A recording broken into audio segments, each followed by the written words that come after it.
Bismillahirrahmanirrahim. Assalamualaikum warahmatullahi wabarakatuh. Baiklah, sebelumnya di sini saya sendiri akan memperkenalkan diri saya. Saya Priyadi Laksana dengan nomor pokok mahasiswa 52007110018.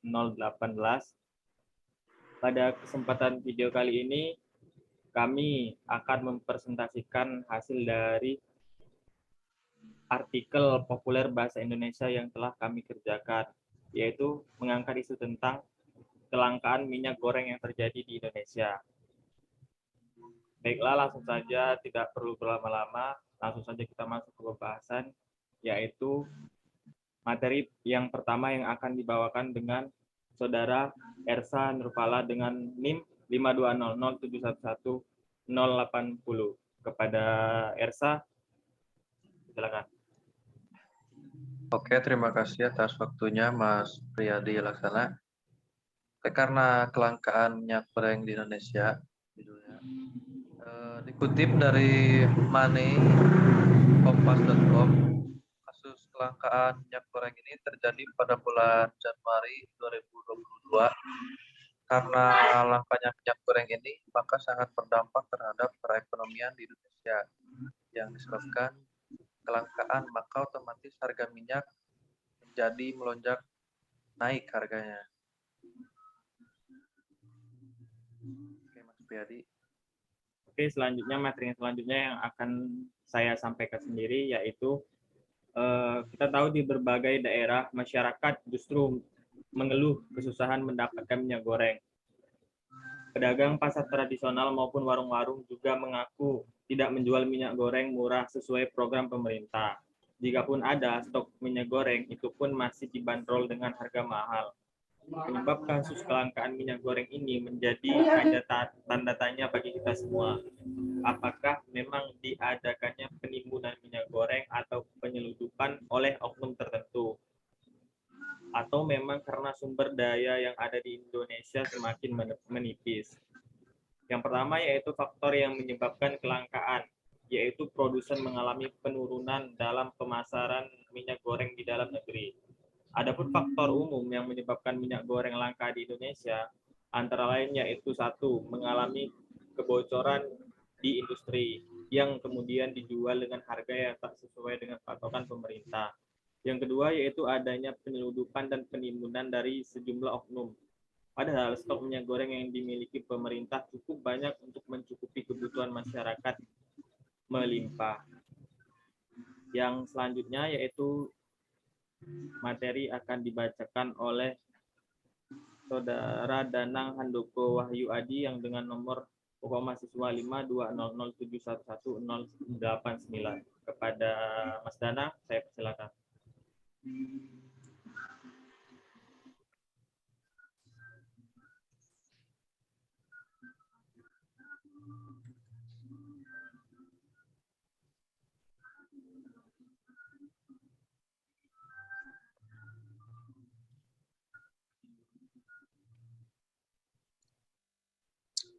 Ya, saya wakilin aja, Mas. Oke, boleh. Lanjut untuk Mas Dapa.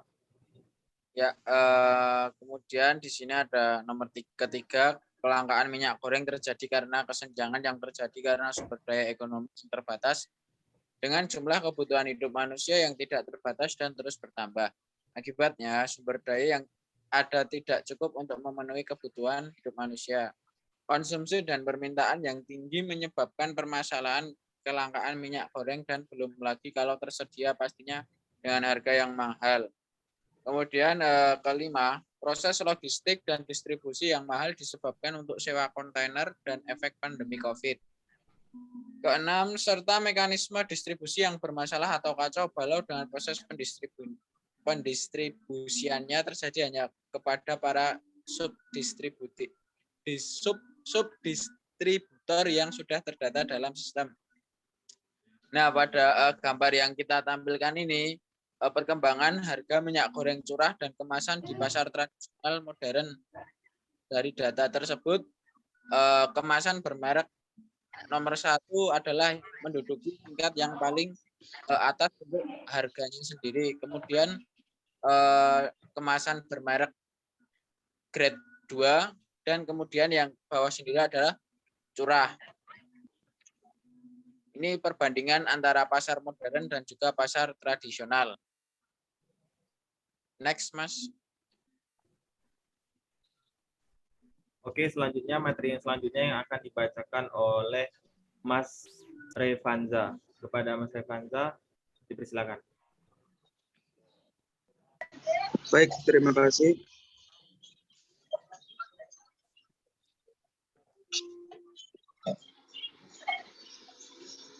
Kelangkaan minyak goreng karena berkurangnya pasokan. Oleh karena itu, kita harus memikirkan bagaimana cara pemasok minyak goreng ini bisa lebih maksimal dan mampu memenuhi kebutuhan masyarakat. Caranya ada berbagai macam, seperti satu, menjadikan para petani kelapa sawit untuk bisa memproduksi minyak goreng sendiri dan membuat koperasi petani sawit swadaya untuk memproduksi minyak goreng agar tidak terjadi kelangkaan dan juga supaya penyalurnya merata. Selanjutnya, pemerintah melakukan upaya untuk meminimalkan praktik penyelewengan dan penimbunan minyak goreng, serta memotong rantai distribusi untuk menyerap minyak goreng dengan harga kompetitif. Kemudian dijual dengan HET, harga eceran tertinggi. Yang ketiga, serta pemerintah juga dapat menerapkan pajak ekspor minyak goreng menjadi lebih tinggi supaya mengurangi motivasi produsen domestik untuk mengekspor minyak ke luar negeri karena pajak tinggi. Terima kasih. Baiklah, terima kasih kepada Mas Revanza. Di sini saya akan menyampaikan beberapa kesimpulan terkait kelangkaan minyak goreng yang terjadi di Indonesia, yaitu diantaranya CPO atau Crude Palm Oil, yang merupakan salah satu jenis minyak nabati yang paling banyak diminati oleh masyarakat dunia. Akibat kenaikan CPO, produsen minyak goreng lebih memilih menjual minyak goreng ke luar negeri dibandingkan ke dalam negeri. Produsen akan mendapatkan keuntungan yang lebih besar apabila menjual minyak goreng ke luar negeri. Faktor yang kedua yaitu adalah kewajiban pemerintah terkait dengan program B30 atau program B30, yaitu mewajibkan pencampuran 30% diesel dengan 70% bahan bakar minyak jenis solar, sehingga ada peralihan menuju ke produksi biodiesel. Faktor yang ketiga yaitu kondisi pandemi COVID-19 yang belum selesai. Ada beberapa negara di belahan dunia mengalami gelombang ketiga COVID-19.